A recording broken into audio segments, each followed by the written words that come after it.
Mama,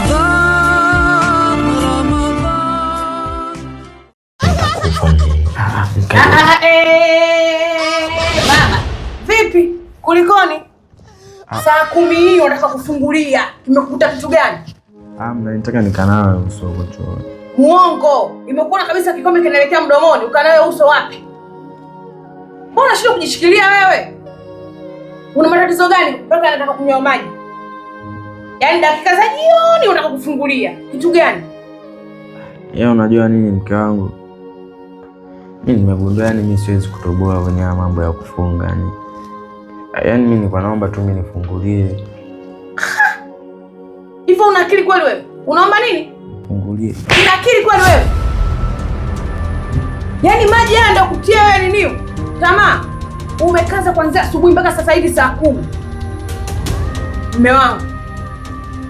Mimi naumwa, mimi na vidondo najua. Mimi ndo hadi nimenunua kipimo. Daktari kaniambia utakuwa unajipima mwenyewe ukisikia na nili. Wewe kwanza hata wewe mwenyewe unaweza kuona. Sikia mapigo ya moyo yanavyoenda speed. Nasikia yanalia. Wewe. Hebu ndio uchizi wako wewe. Na kujua vizuri. Una tatizo lolote. Sio tu mapigo ya moyo, hata vidonda vya tumbo wewe huna. Yaani nakujua. Usinichezame akili yangu, sawa? Na hapa jua kabisa au mdanganyi mimi. Yaani hapo unamdanganya Mungu wako na anakuona.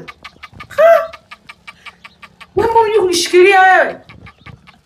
Sio kujishikilia. Wewe waenga walisema. Wewe msojua uicheze sitolee kasoro. Sasa mimi leo naitoa kasoro. Haya maji hunywi na unaendelea kufunga na utafunga mpaka viungo vinaisha. Na kama huwezi kufunga, mimi na wewe basi. Basi nitakaza hivi. Nitakaza. Hapo sawa.